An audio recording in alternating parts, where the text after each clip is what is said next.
شباب قد أشادوا صحوة للدين كبرى আমাদের যে 1400 বছরের মুসলমানদের যে আকীদা, আমেরিকা পরাশক্তি হতে পারে না, রাশিয়া পরাশক্তি হতে পারে না, চীন পরাশক্তি হতে পারে না। আমাদের আকীদা পৃথিবীতে সুপার পাওয়ার বলতে কিছু নাই, সুপার পাওয়ার একমাত্র আল্লাহ, সুপার পাওয়ার একমাত্র আল্লাহ বলে পৃথিবীর পরাশক্তি আমেরিকাকে আমরা দেখেছি আফগানিস্তানের সাধারণ তালিব মুজাহিদরা ছিন্ন ভিন্ন করে দিয়েছে। স্পষ্ট একটা যুদ্ধক্ষেত্রের মধ্যে আপনি আছেন, অতএব যুদ্ধক্ষেত্রে আপনাকে শক্তিশালী যোদ্ধা হওয়া দরকার। এই যোদ্ধা হওয়ার জন্য আপনাকে ইনফরমেশন লাগবে, আপনার লাগবে স্ট্র্যাটেজি, এবং আপনাকে জানতে হবে কোন কোন ক্ষেত্রে কোন কোন ফ্রন্টে তারা আমাদের বিরুদ্ধে যুদ্ধ চালিয়ে যাচ্ছে। ইসলামের দুশ্মনদেরকে দুনিয়ার থেকে উৎখাত করার ব্যাপারে আমরা সবাই এক। ওলামায়ে কেরাম যখন এই সকল বিষয় ডাক দিবেন, আমরা একত্রিত হয়ে এক সুরে আমরা আমাদের ইসলাম, আমাদের দেশ, আমাদের মাতৃভূমি, আমাদের উত্তর প্রজন্মকে রক্ষার জন্য আমরা একসাথে ঝাঁপায় পড়তে চাই। রাজি আছি ইনশাআল্লাহ আমরা? আপনার চোখের সামনে দেখবেন আপনার সন্তান মাদকাসক্ত হয়ে যাচ্ছে, আপনার সন্তান ডিপ্রেশনের রোগী হয়ে যাচ্ছে, আপনার সন্তান আত্মহত্যার পথ বেছে নিচ্ছে। একজন বাবা হয়ে আপনি এটা সহ্য করতে পারবেন? যদি সহ্য করতে পারেন তাহলে আপনি এসে আমাদেরকে ধরে নিয়ে যান। আলেম ওলামাদের সাথে সাধারণ ইসলাম প্রিয় যত মানুষ আছে সকলকে কিভাবে ঐক্যবদ্ধ করে প্রতিরোধ করা যায় সে বিষয়ে ভাবার সময় এসেছে। আমাদের ইসলামের ইতিহাস তো বেলালের ইতিহাস, আমাদের ইসলামের ইতিহাস তো খালিদ বিন ওয়ালিদের ইতিহাস, আমাদের ইসলামের ইতিহাস তো সালাউদ্দিন আইয়ুবের ইতিহাস। এটা তো ইসলামের জন্য রক্ত দেওয়ার ইতিহাস। আমার বিশ্বাস, আজ যদি নতুন করে কোনো মুক্তিযুদ্ধের আহ্বান করা হয়, তাহলে মুক্তিযুদ্ধে যারা ফ্রন্ট লাইনের সৈন্য হবে, সোলজার যারা হবে, তারা আপনারা। في شباب قد أشادوا صحوة للدين كبرى আসসালামু আলাইকুম ওয়া রাহমাতুল্লাহি ওয়া বারাকাতুহু। ইন্নাল হামদুলিল্লাহ ওয়াস সালাতু ওয়াস সালামু আলা রাসূলিল্লাহ ওয়া আলা আলিহি ওয়া সাহবিহি ওয়া মাওয়ালা, আম্মা বা'দু, ফাআউযু বিল্লাহি মিনাশ শাইতানির রাজীম। বিসমিল্লাহির রহমানির রহিম। وأعدوا لهم ما استطعتم من قوة ومن رباط الخيل ترهبون به عدو الله وعدوكم وآخرين من دونهم لا تعلمونهم الله يعلمهم। আল্লাহ সুবহানাহু ওয়া তাআলা শুকর আদায় করছি, তিনি অত্যন্ত গুরুত্বপূর্ণ এই জাতীয় সেমিনারে আমাদেরকে অংশগ্রহণের তৌফিক দান করেছেন। আলহামদুলিল্লাহ, এবং রাসূলুল্লাহ সাল্লাল্লাহু আলাইহি ওয়াসাল্লামের উপর দরুদ এবং সালাম বর্ষিত হোক। আল্লাহুম্মা সাল্লি ওয়া সাল্লিম আলা নাবিয়িকা মুহাম্মদ, আল্লাহুম্মা সাল্লি আলাইহি, আল্লাহুম্মা বারিক আলাইহি। বিদগ্ধ ওলামায়ে কেরামের পাশাপাশি আজকে যারা উপস্থিত রয়েছেন আপনারা, আমার বিশ্বাস আজ যদি নতুন করে কোনো মুক্তিযুদ্ধের আহ্বান করা হয়, তাহলে মুক্তিযুদ্ধে যারা ফ্রন্ট লাইনের সৈন্য হবে, সোলজার যারা হবে, তারা আপনারা ইনশাআল্লাহ, নাকি বলেন? অতএব প্রকৃত মুক্তিযোদ্ধা যারা দেশকে অপশাসন এবং বিভিন্ন ধরনের অপকৌশল থেকে, বিভিন্ন ধরনের ষড়যন্ত্র এবং চক্রান্ত থেকে রক্ষা করার জন্যে অতন্দ্র প্রহরীর মতো প্রতি মুহূর্তে কাজ করে যাচ্ছেন, আপনাদেরকে স্বাগত জানাচ্ছি আমাদের আজকের এই জাতীয় সেমিনারে। সচেতন নাগরিক সমাজ, আলেমদেরকে তো সচেতন হতেই হয়। আবুল কাসেম আল হাকিম আস-সামারকান্দি রাহিমাহুল্লাহকে প্রশ্ন করলেন কেউ একজন, মা বালু উলামাউ জামানিনা লা ইয়াত্তাইজুন নাসু বিমাওয়াইজিহিম কামা কানু ইয়াত্তাইজুনা বিসালাফ। আমাদের সময়ের আলেমদের কি হলো যে মানুষরা তাদের কথা শোনে না, কিন্তু আগের আলেমদের কথা তো মানুষ শুনতো। তখন তিনি উত্তর করলেন, আমাদের উলামা উস-সালাফ কানু আইকাজান ওয়ান নাসু নিয়ামুন ফায়ুনাব্বিহু আল আইকাজু আন নিয়ামা। যে আমাদের পূর্বের আলেমরা তারা সচেতন ছিলেন, মানুষ ছিলেন ঘুমন্ত, সচেতনরা তারা ঘুমন্ত দিকে জাগরিত করেছেন। আর ওয়া উলামা উজামানিয়া নিয়ামুন ওয়ান নাসু মাউতা ফাকাইফা ইউকিজু আন নিয়াম আল মাউতা। যে আমাদের সময়ের আলেমরা তারা তো ঘুমিয়ে আছেন, আর সাধারণ মানুষ তো মৃত, অতএব ঘুমন্ত মানুষ মৃত মানুষকে কীভাবে সজাগ করবে, জাগ্রত করবে? আমার বিশ্বাস সচেতন নাগরিক সমাজ এর নামে নতুন যে উদ্যোগটি বাংলাদেশে আমরা দেখতে পাচ্ছি, সচেতন আলেমদের মাধ্যমে মূলত এই প্ল্যাটফর্মটি তৈরি হয়েছে, এবং এর মূল উদ্দেশ্য হচ্ছে দেশ বিরোধী যে চক্রান্ত এবং ষড়যন্ত্র চলছে তার ব্যাপারে আপনাদের মাধ্যমে মানুষকে সজাগ করা। এবং আমরা বিশ্বাস করি সেই কাজটি অবশ্যই যথাযথভাবে আপনারা সম্পাদন করবেন। সম্মানিত ভাইয়েরা আমার, আমাদের এই দেশটির যদি ভৌগোলিক সীমারেখার দিকে তাকাই, তাহলে দেখব আমরা এমন একটি জায়গায় আছি, স্ট্র্যাটেজিক্যালি একদিকে ইম্পর্টেন্ট, কিন্তু চারিদিকে যদি আপনি দেখেন 1000 কিলোমিটারের মধ্যেও কিন্তু কোনো মুসলিমদের বা মুসলিম রাষ্ট্রের অস্তিত্ব নাই। ফলে আমরা একটি ভয়াবহ জায়গায় একটা আছি। ফলে এই জায়গাটিকে কেন্দ্র করে স্ট্র্যাটেজিক্যালি অনেক ধরনের চক্রান্ত এবং ষড়যন্ত্র আছে।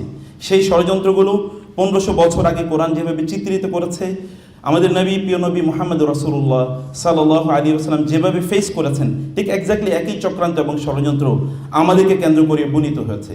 এবং এর মধ্যে দেখবেন রাসূলুল্লাহ সাল্লাল্লাহু আলাইহি ওয়াসাল্লামের যুগে ইহুদিরা যে কাজগুলো করেছিল, ঠিক একই কাজ এখনও চলছে। তখন কি হয়েছে, ইহুদিরা তারা সুদের বাণিজ্য করত, তারা অস্ত্র শস্ত্র নির্মাণ করত, মানুষের মাঝে মারামারি ঝগড়া বিবাদ ইত্যাদি লাগিয়ে দিয়ে তারা অস্ত্র বিক্রি করত। এবং সর্বশেষ তারা একটা প্রপার প্রচার প্রপাগান্ডার একটা মেকানিজম তৈরি করেছিল রাসূলুল্লাহ সাল্লাল্লাহু আলাইহি ওয়াসাল্লামের বিরুদ্ধে এবং মুসলিমদের বিরুদ্ধে। আজকের আধুনিক বিশ্বের দিকে যদি আপনি তাকান, তাহলে একই কাজ দেখতে পাবেন। আমাদেরকে সুদের আষ্টেপৃষ্ঠে জড়িয়ে রাখার জন্যে, অর্থাৎ এখানে আমাদেরকে নিমগ্ন রাখার জন্যে অসংখ্য পরিকল্পনা আমাদের রয়েছে, আমাদেরকে ঘিরে রয়েছে।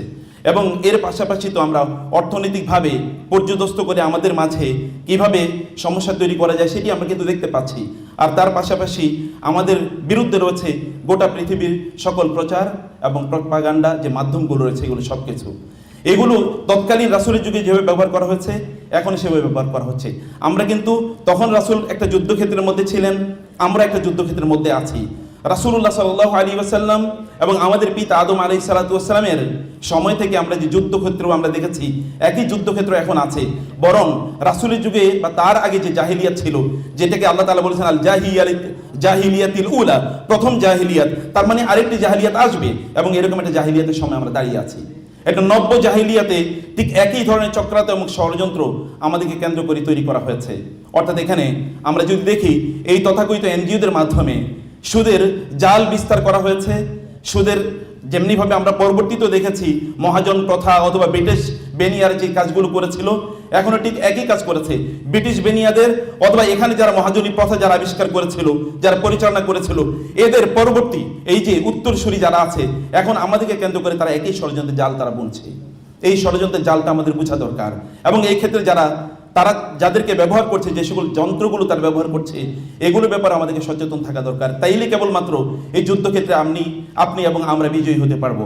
আমাদের যুদ্ধক্ষেত্রটা স্পষ্ট একটা যুদ্ধক্ষেত্রের মধ্যে আপনি আছেন। অতএব যুদ্ধক্ষেত্রে আপনাকে শক্তিশালী যোদ্ধা হওয়া দরকার। এই যোদ্ধা হওয়ার জন্য আপনাকে ইনফরমেশন লাগবে, আপনার লাগবে স্ট্র্যাটেজি, এবং আপনাকে জানতে হবে কোন কোন ক্ষেত্রে কোন কোন ফ্রন্টে তারা আমাদের বিরুদ্ধে যুদ্ধ চালিয়ে যাচ্ছে। এই ফ্রন্টগুলো আইডেন্টিফাই যদি না করতে পারি আমরা, তাহলে যুদ্ধক্ষেত্রে আমরা ব্যর্থ হবো বা এই যুদ্ধক্ষেত্রে আমরা সফল হতে পারবো না। আপনার যোদ্ধা বটে, কিন্তু যুদ্ধের স্ট্র্যাটেজিগুলো আপনাদের জানা দরকার। স্ট্র্যাটেজিগুলো মূলত আমাদের এই আলোচনায় আমাদের সম্মানিত প্রবন্ধকার এবং পরবর্তী আলোচকগণ তারা ইনশাল্লাহ এই বিষয়ে আপনাদেরকে দৃষ্টি আকর্ষণ করবেন। আপনারা জানেন অনেক কিছু, কিন্তু ফাযাক্কির ফাইন্না যিকরা তানফাউল মুমিনিন, মুমিনদেরকে স্মরণ করিয়ে দেওয়া লাগে। আর বহু আগে আল্লাহ সুবহানাহু ওয়া তাআলা 1500 বছর আগে বলেছেন, ওয়াইদ্দু লাহুম মাসতাতা'তুম মিন কুওয়াতিন। কুওয়া শব্দটি যখন আল্লাহ ব্যবহার করেছেন, তখন এই শব্দটিকে স্পষ্ট করেই আল্লাহ সুবহানাহু ওয়া তাআলা নাকেরা রেখেছেন। নাকেরা মানে হচ্ছে অল ইনক্লুসিভ, এগুলো সব কিছুই রাখবে। এবং অমিন রিবাতুল খাইলি, যেই সময় আল্লাহ সুবহানাহু ওয়া তাআলা বলেছেন রিবাতুল খাইল রাখার জন্য, সেই সময় মক্কার মুসলিমরা মদিনায় হিজরত করে গিয়ে তারা এমনি তো তাদের কোনো অর্থ সম্পদ ছিল না, কারণ এগুলো সব তারা মক্কায় রেখে গিয়েছেন। মদিনার মুসলিমরা তো এমনি সাধারণত তারা কৃষক, তাদের কোনো অর্থবিত্ত নাই, কিন্তু আল্লাহ সুবহানাহু ওয়া তাআলা তাদেরকে নির্দেশ প্রদান করলেন যুদ্ধ করতে হবে, যুদ্ধের জন্য সর্বশ্রেষ্ঠ যে অস্ত্র, এই অস্ত্র তোমাদেরকে প্রয়োগ করতে হবে, তা হলো রিবাতুল খাইল। খায়েল তো কেনার মতো সামর্থ্য তাদের নাই। বদরের যুদ্ধে মাত্র 2টো খায়েল আছে তাদের, অন্য সময় তাদের কেনারই সামর্থ্য নাই। অতএব আপনাকে সেই প্রিপারেশন বা প্রস্তুতি আপনাকে রাখতে হবে। যুদ্ধে বিজয়ী হওয়ার জন্য যে স্ট্র্যাটেজি আপনাকে নেওয়া দরকার, সেটি আপনাকে নিতে হবে, সেটি আপনাকে জানতে হবে। সেই বিষয়টি কি, আমরা আমাদের যুদ্ধে দুটো শত্রু আছে। একটি তো অপ্রকাশ্য শত্রু, অশরীরী শত্রু, সেটা কি শয়তান। আদম আলাইহিস সালাতু ওয়াস সালামের সময় থেকেই সেই যুদ্ধ শুরু হয়েছে দেখছি আমরা। কিন্তু এরপরে আমাদের প্রকাশ্য কিছু শত্রু আছে। এই শত্রুরা তৎকালীন রাসূলের যুগে যা করেছিল, এখনো কিন্তু তারা তাই করছে। সেই একই শত্রুরা বিভিন্ন ছত্রছায়ায়, আপনি যদি আজকের ট্রান্সজেন্ডার ইস্যু দেখেন অথবা অন্যান্য যে সকল ইস্যু দেখেন, এগুলো কিন্তু সেই ইহুদিদেরই প্রোডাক্ট। এবং কোরআনে আল্লাহ সুবহানাহু ওয়া তাআলা বনী ইসরাইল বা ইহুদিদের কথা এত বেশি এই জন্য বলেছেন যেন তাদের মতো আমরা না হই, অথবা তারা মুসলিমদের বিরুদ্ধে যে শত্রুতা করেছে, যে চক্রান্ত করেছে, সেটা যেন আমরা বুঝতে পারি।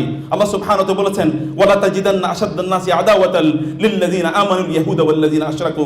সত্যিকার অর্থে ঈমানদারদের সবচেয়ে বড় শত্রু হচ্ছে যেই সকল ব্যক্তিরা পিওর মুশরিক, অর্থাৎ যারা সত্যিকার অর্থে মূর্তি পূজা করে, যারা সত্যিকার অর্থে শিরকের মধ্যে নিমজ্জিত তারা এবং ইহুদিরা। আল্লাহ তাআলা বলেছেন, এক নম্বর ইহুদিদের কথা আল্লাহ তাআলা বলেছেন। আধুনিক যদি আপনি দেখেন, এই এনজিওদের মাধ্যমে কেবলমাত্র সুদের আষ্টে পৃষ্ঠেই আমাদেরকে জড়িয়ে রাখা হয় নাই, আমাদেরকে তথাকথিত আমাদের যে শিক্ষা সিলেবাসকে পরিবর্তন করে এমন একটি জায়গায় নিয়ে আসা হচ্ছে এই এনজিওদের প্রেসক্রিপশন অনুসারে, যে শিক্ষা সিলেবাসে ট্রান্সজেন্ডার এবং এটাও জর্জ শরন অথবা জর্জ শরন এবং এই জাতীয় ইহুদিদের প্রোডাক্ট এগুলো করে তারা আমাদেরকে আমাদের দিন থেকে বিচ্যুত করতে চায় এবং আমাদের দেশ তারা ছিনিয়ে নিতে চায় আমাদের কাছ থেকে। প্রিয় ভাইরা, সেই বিষয়গুলো আপনাদেরকে আজকে আলোচনায় নিয়ে আসা হবে। আমাদের সম্মানিত প্রবন্ধকার তার বিস্তারিত আলোচনায় তিনি এই বিষয়গুলো নিয়ে আসবেন। আমি এই জন্য সম্মানিত প্রবন্ধকারকে এখন আসতে অনুরোধ করব। এই সময়ের সবচেয়ে বিদগ্ধ আলেমে দ্বীন, আমাদের সকলেরই মাথার তাজ, বিশিষ্ট লেখক, গবেষক এবং বিদগ্ধ আলেমে দ্বীন জনাব ডক্টর আফম খালেদ হোসাইন হাফিজাহুল্লাহকে সম্মানিত উস্তাদ তিনি আসবেন, তার প্রবন্ধ উপস্থাপন করবেন, আপনি জিনিসগুলো বুঝবেন এবং এখান থেকে যখন যাবেন আপনারা, তখন যেন আপনারা সত্যিকার অর্থে অস্ত্রে সমজ্জিত, যেই অস্ত্র আমাদের দরকার, ইনফরমেশনের অস্ত্র, নলেজের অস্ত্র, প্রস্তুতির অস্ত্র, এটি নিয়ে যেন আপনারা প্রস্তুতি থাকতে পারেন। যুদ্ধক্ষেত্রের সামনে সেখানে আপনাকে যুদ্ধ করতেই হবে। আল্লাহ সুবহানাহু ওয়া তাআলা আমাদেরকে সত্যিকার যোদ্ধা হিসাবে রেবাতুল খাইলের সেই প্রস্তুতি নেওয়ার তৌফিক দান করুন। আল্লাহুম্মা আমিন। ওয়াসসালামু আলাইকুম ওয়া রাহমাতুল্লাহি ওয়া বারাকাতুহু।